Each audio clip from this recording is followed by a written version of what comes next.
Boa noite, pessoal. Dando início, a nossa disciplina de enfermagem clínica.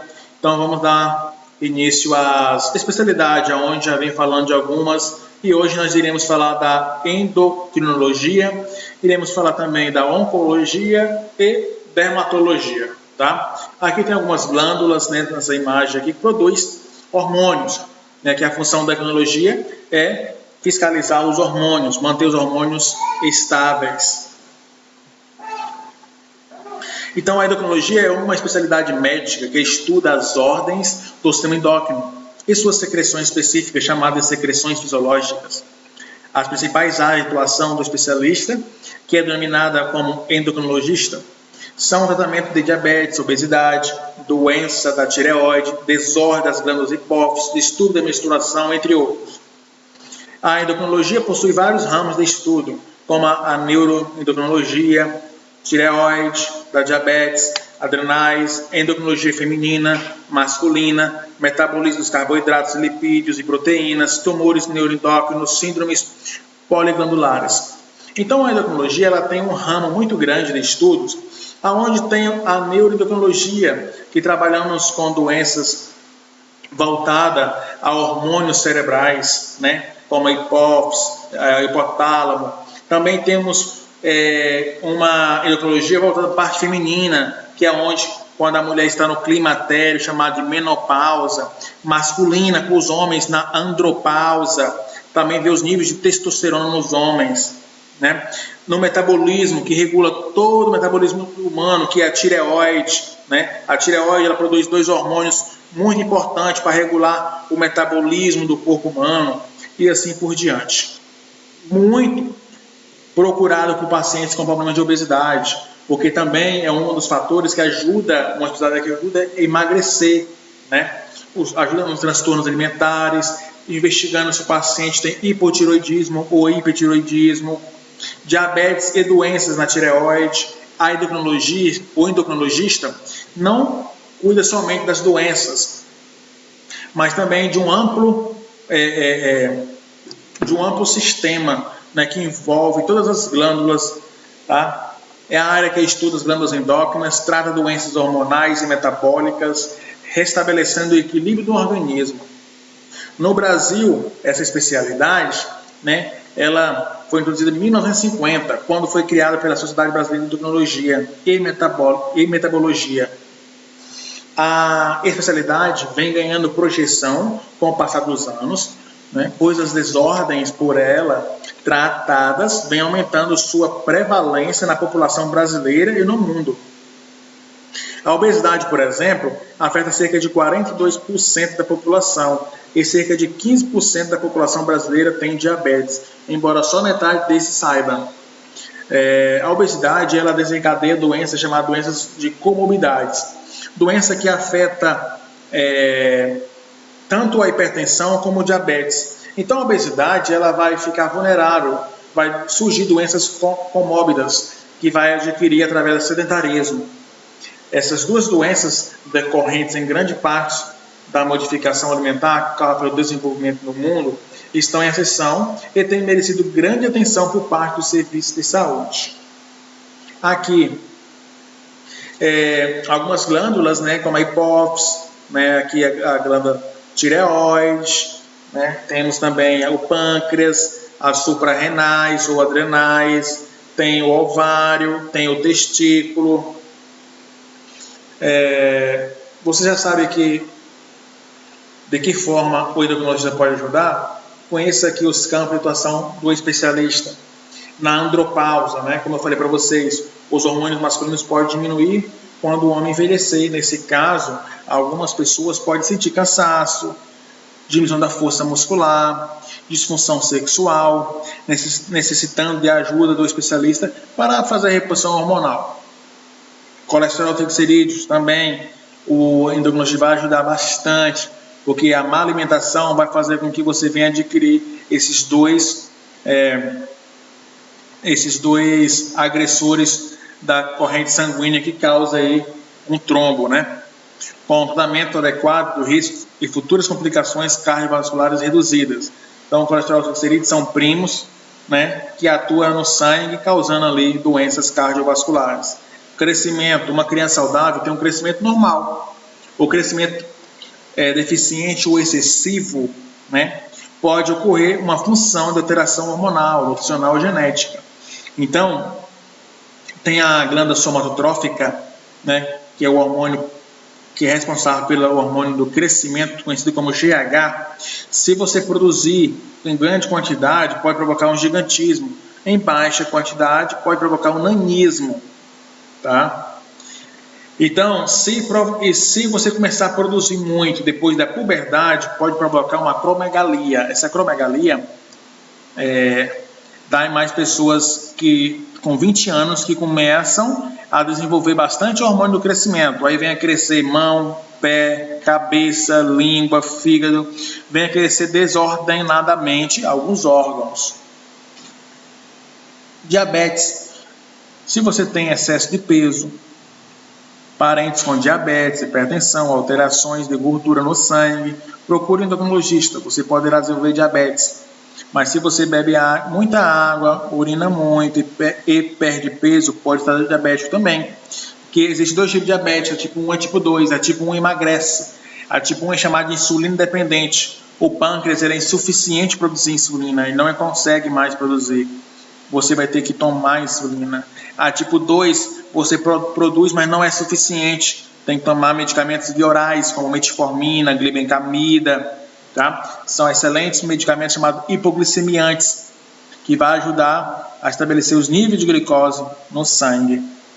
Distúrbio de menstruação, alterações do ciclo menstrual, falta de menstruação ou menstruação mais de uma vez por mês, pode significar problemas hormonais, por isso necessita de uma investigação e um tratamento adequado. Pode ser devido a um distúrbio hormonal através do ovário ou também da tireoide. Tá? Distúrbio da puberdade, criança que desenvolve precocemente pelos pubianos, ou dor nas axilas, desenvolvimento das mamas, aprende distúrbios hormonais e necessita avaliar a origem do problema, ou os adolescentes que não desenvolvem essas características também necessitam de uma avaliação. Como eu disse, o endocrinologista ele trabalha com hormônios, os hormônios têm que estar nivelados, eles não podem diminuir a quantidade, nem podem ultrapassar a quantidade. Se diminuir vai causar uma patologia, e se aumentar vai causar patologia, certo? Então tem que dar nos parâmetros normais. Algumas doenças de glândula suprarrenal, por exemplo, faz com que aumente de peso, provoque estrias avermelhadas, pelos excessivos, pressão alta ou baixa, puberdade precoce, além do escurecimento da pele, pode significar também problemas de glândula suprarrenal. Então, a nossa glândula suprarrenal, ela produz corticoides, ela produz noradrenalina, produz cortisol, né? Produz adrenalina, noradrenalina, os glicocorticoides. Então, ela produz bastante corticoide. Quando desenvolve muito corticoide, você pode desenvolver um síndrome chamado síndrome de Cushing, que ele é característica por aumento de peso, edema generalizado, cara de bolacha Maria, né? Pressão alta, tá? E isso, escurecimento da pele, tudo é chamado de síndrome de Cushing, que é devido à glândula suprarrenal. Por isso que se você não podemos consumir corticoides sem orientação médica, tá? Porque o corticoide ele causa edema generalizado no paciente. Nós já produzimos corticoide, então não há necessidade de tomar corticoide. Quando o médico passa corticoide para ti, tu tem que tomar no máximo 5 dias, não pode ultrapassar mais do que 5 dias. Tá? O ideal é tomar uma vez por mês, se caso você houver necessidade, injetável. Então, pessoal, o aumento do peso pode ser devido à glândula suprarrenal. Doenças da hipófise, tumores na hipófise podem levar a preencher leite nas mamas fora do período de amamentação, sem estar gestante, sem estar lactante. Uma mulher normal, ela pode chamar de galactorreia, sair secreções, né, na sua glândula mamária. Isso quer dizer que há um distúrbio na hipófise. Além das mudanças faciais, aumento em número de sapato, como a acromegalia que eu falei para vocês, dores de cabeça, distúrbio da visão, o excesso de pelos. Mulheres com excesso de pelos na face é chamado de hirsutismo. tá? É provável isso em mulheres que têm ovário policístico ou cisto no ovário, tá? Acne ou aumento da musculatura pode estar com produção excessiva de hormônio masculino. A mulher também produz testosterona, só que produz em quantidades muito pequenas lá na glândula suprarrenal.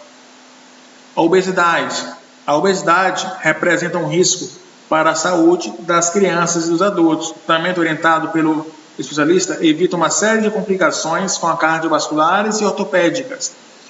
Cardiovasculares, porque a obesidade vai futuramente causar problemas cardíacos vasculares. E ortopédico, o excesso de peso pode provocar dores no joelho, né, causando fraqueza óssea. A osteoporose trata-se de uma doença endócrina. Por que endócrina? Porque nós produzimos cálcio. Nós temos uma glândula chamada de paratormona ou paratotireoide. Essa glândula fica detrás da tireoide. Ela produz cálcio. Então, uma falta de cálcio pode provocar uma osteoporose e dores nos ossos e fraturas frequentes. Pode significar um enfraquecimento ósseo. Então, quando se faz um exame chamado densitometria óssea, esse exame é para ver o nível de osso, ou de cálcio no osso.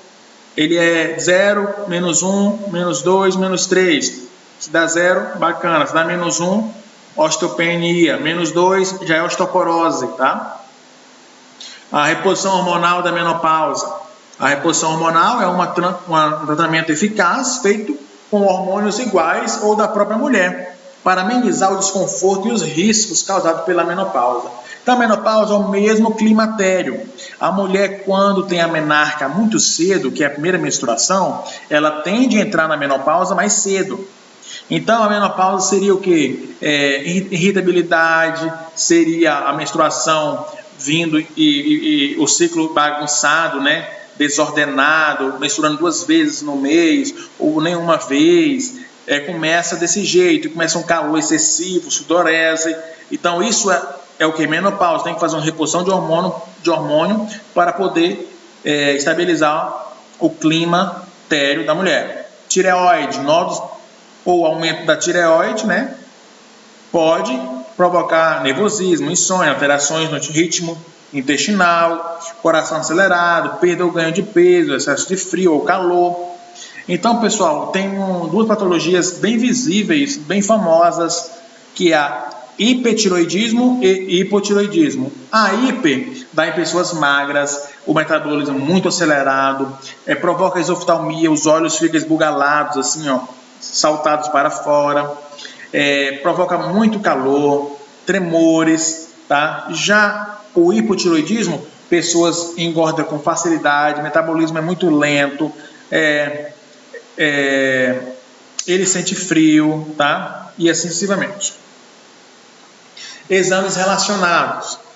No exame de sangue comum, né? Usamos hormonais T3, T4, TSH, que é o exame da tireoide, do pâncreas, que eu posso fazer a glicemia para ver o nível de açúcar e o glucagon.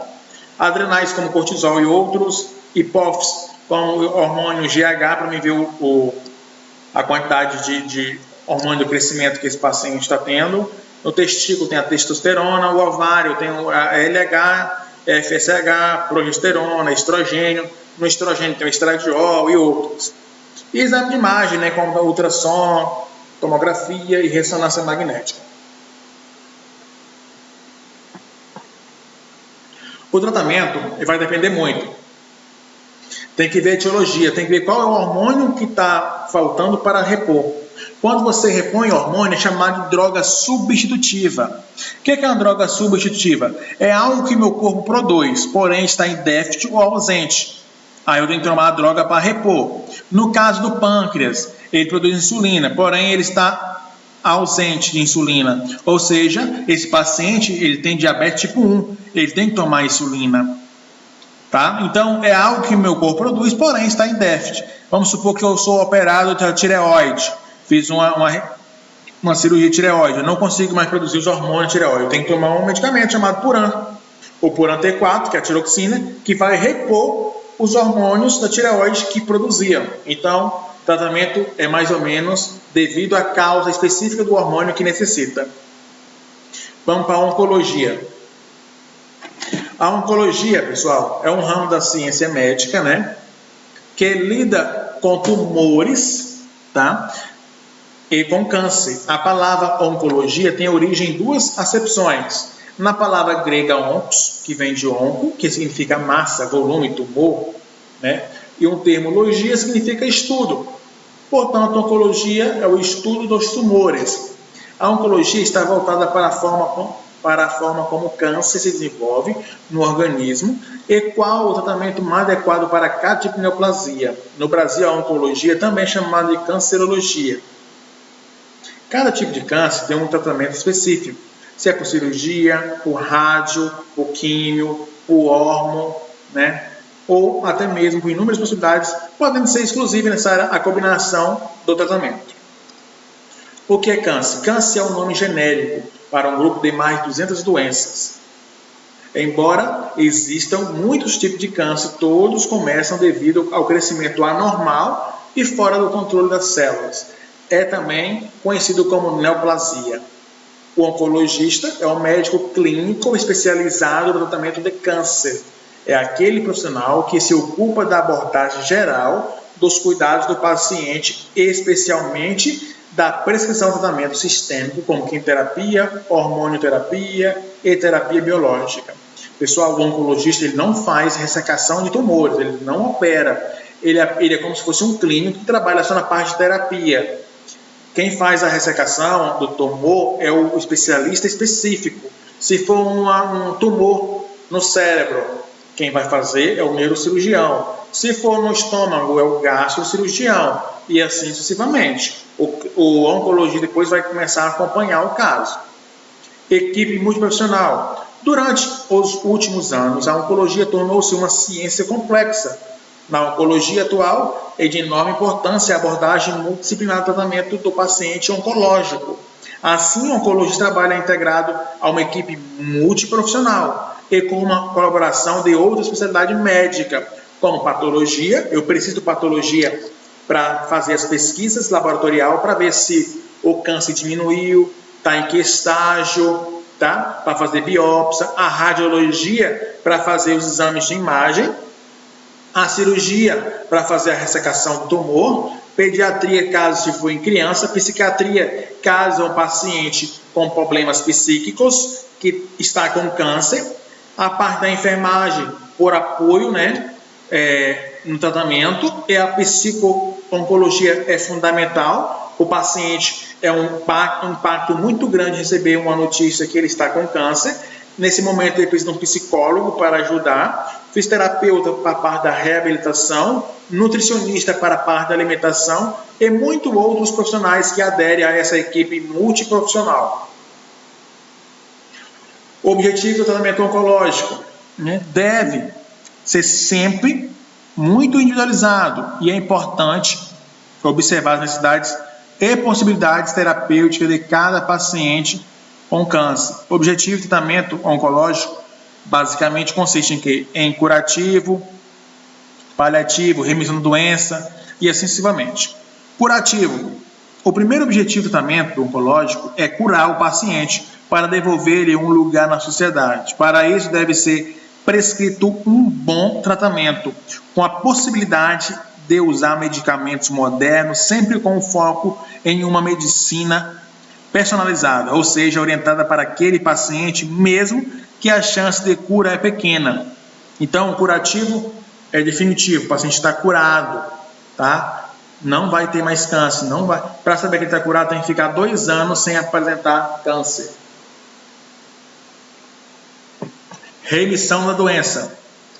Caso a cura não seja possível de alcançar, cabe ao oncologista apontar ao paciente um segundo objetivo, que visa uma satisfatória remissão da doença, fazendo com que o paciente fique bem consigo mesmo pelo maior tempo possível, longe dos efeitos da doença e das internações. É aquele que ele vai apresentar 1 ano depois os sintomas, pode apresentar outros tumores, aí vai fazendo cirurgia, tá? É aquele que ele volta a fazer, não curou completamente. Cuidados paliativos é quando a chance da remissão é remota. O objetivo é passar a ser controladas as doenças em seus sintomas. Os cuidados paliativos consistem na abordagem para melhorar a qualidade de vida, dos pacientes e seus familiares no enfrentamento de doenças que ofereçam risco de morte através de prevenção e alívio do sofrimento, tratando sintomas de ordem física, psicossocial e espiritual. E qualidade de vida e câncer.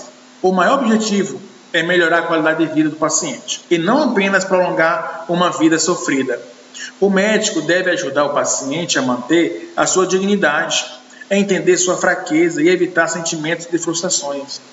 É importante que o médico tenha condições de desenvolver um bom julgamento para o interesse do próprio paciente, com bom senso e sensibilidade a esse objetivo são atingíveis. Então, ajudar o paciente, colocar a empatia, colocar-se no lugar do paciente, gentileza, presteza, né? Então, sempre ajudar e não prolongar a vida do paciente com uma vida sofrida, e sim amenizar o sofrimento, dar uma qualidade de vida melhor para esse paciente, tentar tratar com a melhor forma possível esse câncer. Tratamento de câncer. Após o diagnóstico de câncer, o médico discutirá com o paciente as opções de tratamento que dependerão do tipo e o estágio do tumor, localização, o estado de saúde geral do paciente, dos possíveis efeitos colaterais. Então, alguns tipos de tratamento. Temos quimioterapia, cirurgia, a radioterapia, a hormonioterapia, terapia-alvo, imunoterapia, dieta cetogênica, tá? Cirurgia.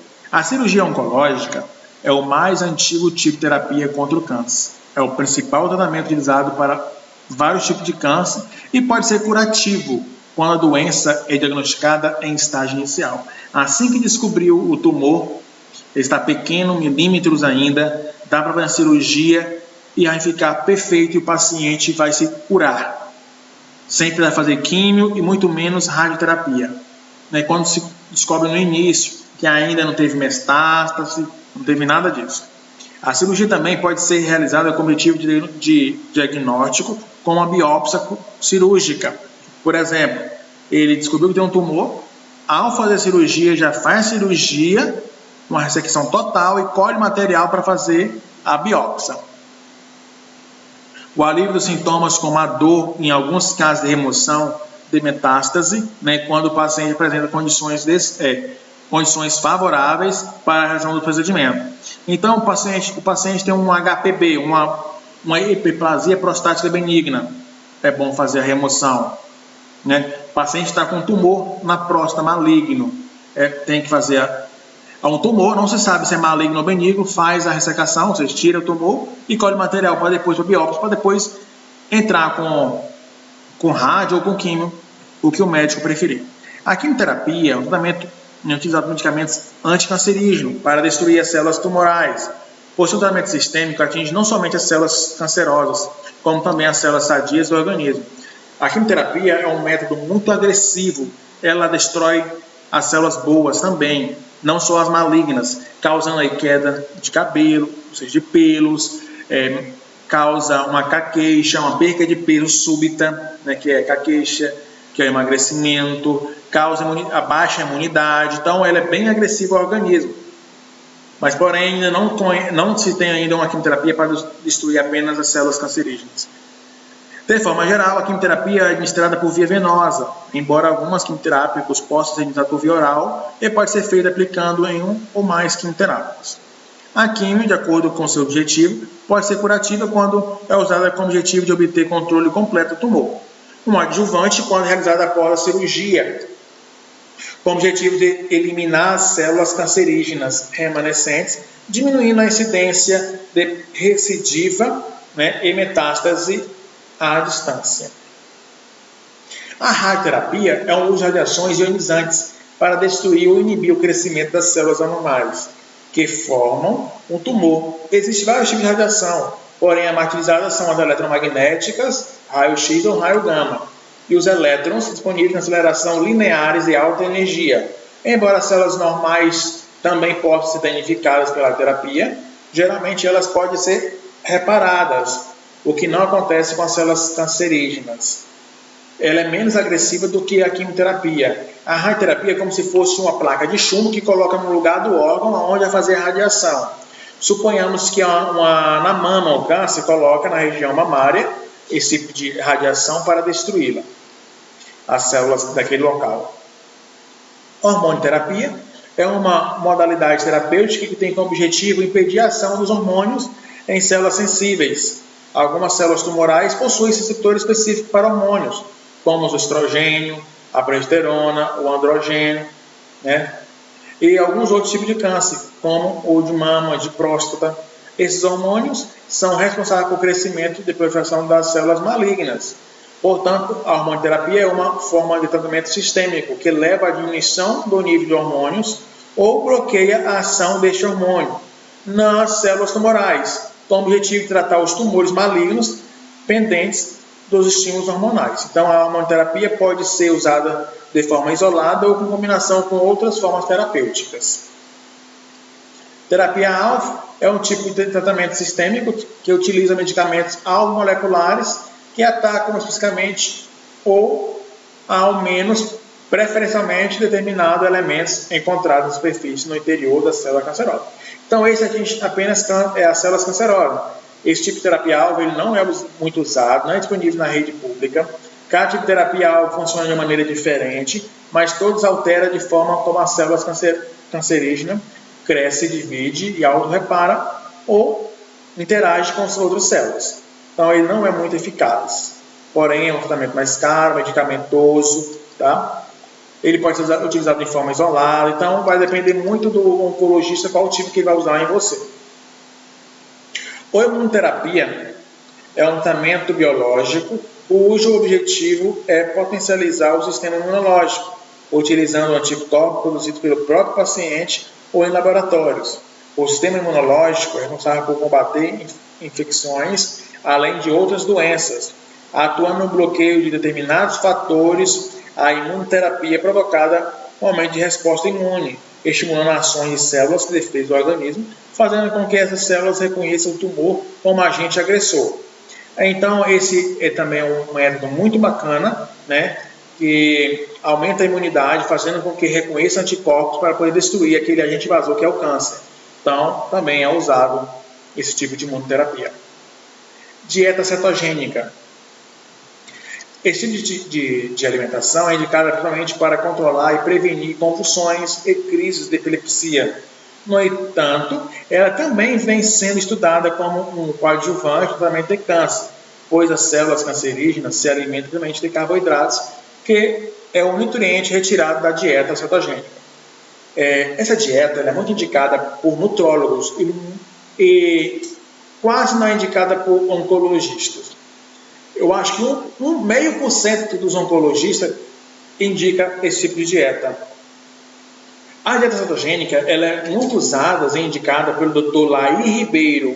Ele é um nutrólogo cardiologista, médico exemplar, reconhecido mundialmente. Tá? Ele é brasileiro, porém ele tem várias especialidades e já lecionou em Harvard.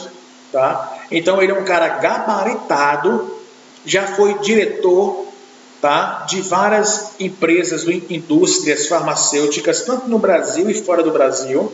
Então ele, mais do que ninguém, conhece a medicação, né, sabe que a química da medicação é agressiva e opta em usar a dieta cetogênica, que é nada mais, nada menos que cortar os carboidratos, o açúcar. Nas experiências que ele teve, os médicos, nutrólogos, né, viram que o câncer ele morre por não ter açúcar. O câncer ele só sobrevive devido ao açúcar. Então, se eu remover o açúcar, o câncer vai morrer. Então, a dieta cetogênica é a base, né, de legumes, queijos, frutas, castanhas, óleos e carnes. Abandono de pão, massas, doces, leite, milho, feijão e arroz. Nada de carboidrato. O importante é que todas as opções de tratamento sejam sempre discutidas com o médico, bem como sua eficácia e seus possíveis efeitos colaterais, para ajudar a tomar a decisão que melhor se adapte às necessidades de cada paciente. Causas. As causas de câncer são variadas, podem ser externas ou internas ao organismo, estando ambas interrelacionadas. As causas externas relacionam-se ao meio ambiente e aos hábitos e aos costumes próprios de um ambiente social e cultural. As causas internas são, na maioria das vezes, geneticamente predeterminadas, estando ligadas à capacidade do organismo de se defender de agressões externas. Esses fatores causais podem interagir de várias formas, aumentando a probabilidade de transformações malignas nas células normais.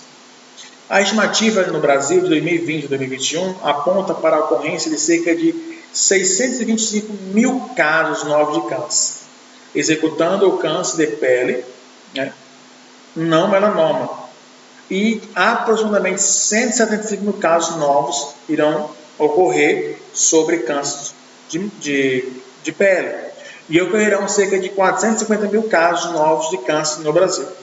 Os tipos mais frequentes em homens serão próstata, intestino e pulmão. Nas mulheres, câncer de mama, intestino, colo do útero e pulmão. Tipo de câncer. Na mama, o câncer de mama é o tipo de tumor mais comum entre mulheres no mundo todo. E no Brasil também é muito comum, correspondendo a 25% total de novos casos de câncer a cada ano. A doença também acomete homens, mas representa apenas 1% da população. Frequentemente, antes dos 35 anos, já se adquire câncer de mama, mas cresce progressivamente quando chega na faixa etária acima dos 50 anos. Câncer de pele é o maior índice no Brasil, o mais comum entre os seres humanos. Estima-se de 1 a 4 casos de câncer diagnosticado, sim, origem na pele ou na mucosa. É curável, em grande maioria, quando detectado precocemente. O câncer de pele é causado pelo crescimento anormal descontrolado das células que compõem a pele. E existem vários tipos de câncer, Os mais notáveis são o melanoma e o carcinoma. Pulmão. Câncer de pulmão, anualmente estão diagnosticados cerca de 1,7 mil pessoas pela OMS. Os números mostram que o câncer de pulmão, ao lado de tumores de tráquea e brônquios, é o segundo mais incidente nos homens e na mulher o quarto. Apesar de ser uma doença agressiva e muito frequente, o câncer de pulmão é evitável na maioria dos casos. Basta evitar o quê? Tabaco. O tabaco está relacionado ao câncer 90% das vezes que ocorre. Próstata. A prevenção é diagnosticada precocemente de câncer de próstata quando se faz os exames de rotina anualmente o homem.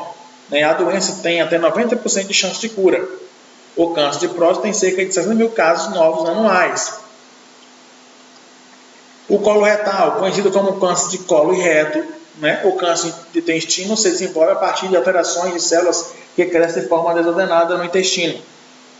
Tireoide, responsável por produzir hormônios que equilibram o ritmo do nosso organismo, metabolismo, e apresenta um nódulo na tireoide é comum, mas menos de 10% dos casos são malignos. E quando são descobertos precocemente, o índice de cura chega a 95%. Então é raro o câncer de tireoide. Esôfago é o sexto mais frequente em homens e o 13º em mulheres. O tipo mais frequente são o carcinoma epidermoide, escamoso e o adenocarcinoma. O pâncreas. O câncer de pâncreas é com maior incidência do sexo masculino. O câncer de pâncreas comete pessoas acima de 50 anos. Raramente atingir pessoas menos de 50 anos. Principalmente na faixa entre 65 e 80 anos. É com alta taxa de mortalidade por apresentar difícil detecção precoce. E 90% dos casos são adenocarcinoma. Câncer de pâncreas, vou ser bem sincero, é difícil sobrevida com câncer de pâncreas. Quando se descobre, já está em fase já avançada. E a maioria deles são adenocarcinomas. O adenocarcinoma é um tipo de câncer que se espalha muito rápido, dá metástase. Então, o câncer de pâncreas, as chances são mínimas, de sobrevida. Estômago. O câncer gástrico pode não apresentar nenhum sintoma. Raramente pode ser confundido com uma gastrite, uma úlcera, Mas tem sido muito apontadas as causas prováveis por H. pylori, que é Helicobacter pylori, e alimentos embutidos com conservantes e não conservados corretamente. Câncer de ovário. difíceis de ser diagnosticados. A maioria dos tumores malignos de ovário se manifesta no estágio avançado, 75% dos casos, então, sendo mais letal do que o câncer do colo do útero. Então, o câncer de ovário, ele mata mais do que o câncer do útero, o que é difícil detecção deles, né? Idade acima de 50 anos, hormônios, fatores hormonais, ambientais, genéticos. Câncer de cabelo e pescoço, de cabeça e pescoço, entre homens e mulheres, né? O câncer de boca corresponde por 5% de todos os tumores malignos. Entre o público feminino, o câncer de boca é o 12º mais prevalente. Câncer nos lábios, câncer das glândulas salivares e câncer da laringe. Esses são os cânceres pertencentes à cabeça e ao pescoço. Os cânceres hematológicos, né? Tratamento de pacientes com câncer de medula óssea, de linfonodos, conhecidos como tumores hematológicos, inclui leucemia, linfoma, mieloma, síndromes mieloproliferativas, síndromes mielodisplasias, tá? Então, um tratamento muito bacana aqui, transfusão de medula, né? Transfusão de medula é o mais indicado para esse tipo de tratamento de câncer. Doenças oncológicas, né? No caso de pacientes oncológicos, o objetivo do programa de reabilitação é possibilitar que o indivíduo adquira o máximo de seu potencial funcional, psicossocial, vocacional, permitindo que retome da melhor forma possível sua rotina familiar e profissional. Isso é feito por meio de programas voltados à prevenção e o tratamento de complicações, bem como a otimização da capacidade funcional e da qualidade de vida dos pacientes. O Centro de Reabilitação do Sírio-Libanês dispõe de inúmeros programas de reabilitação que podem ser direcionados às afecções oncológicas em condições associadas, tá? Como comprometimento muscular, neurológico, tá? Então, ele é bem voltado para a parte de reabilitação do paciente. Vamos ver agora a dermatologia.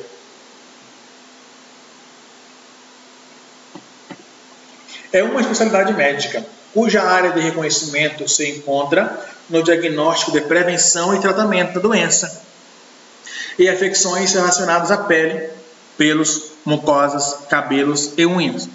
É também especialmente indicada para atuação em procedimentos médicos, estéticos, cirúrgicos e oncológicos.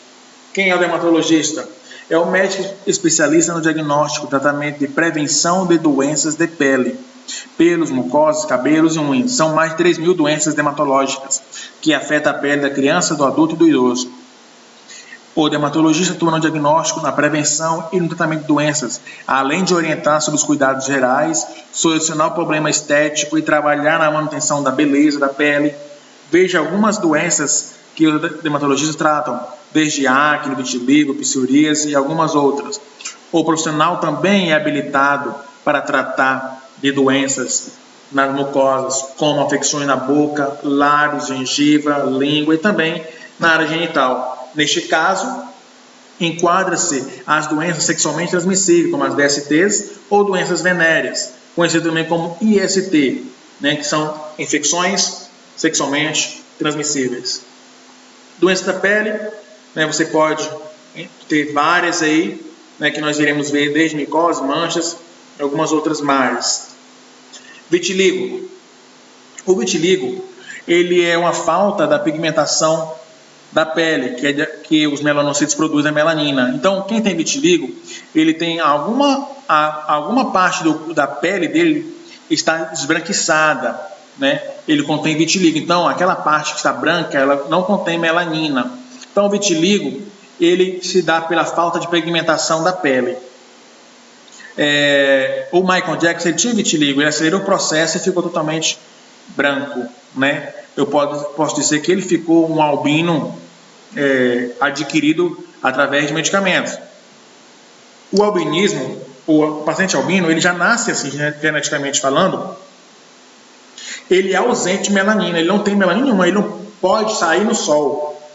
Porque o que protege o nosso corpo é a melanina.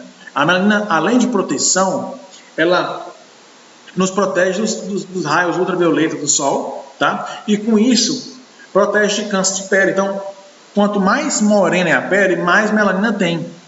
Você não vai ver negros, raça negra, ter câncer de pele nunca, porque a melanina protege.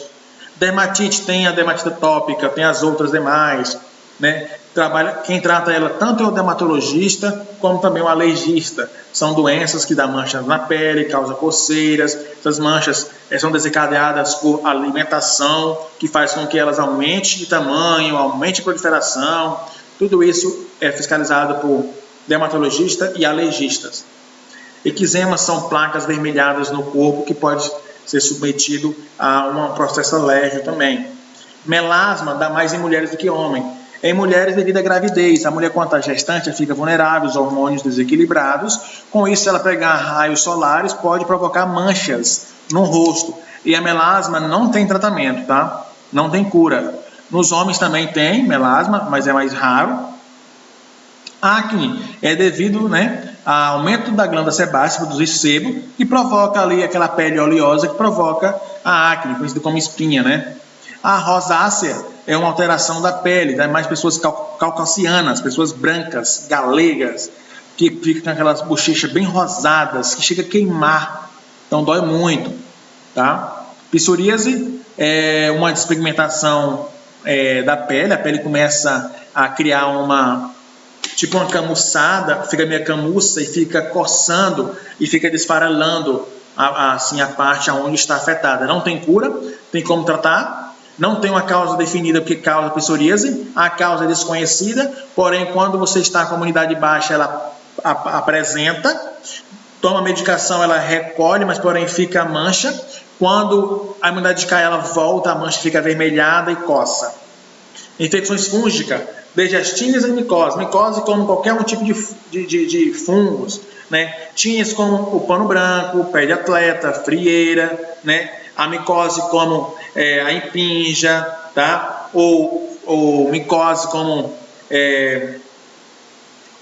feridas na boca ali como sapinho, né? Algo que afetou a cavidade bucal, oral. Então micose pode dar devido em qualquer região do corpo. Impetigo são bactérias também. Celulite, erisipela são um pouco parecidos. A erisipela se dá através que a pele se rompeu, houve uma porta de entrada, entrou a bactéria Streptococcus, aonde causou ali uma infecção na primeira e na segunda camada da pele, na dermis e na epidermis. Quando essa camada ela se aprofunda, pode causar uma celulite.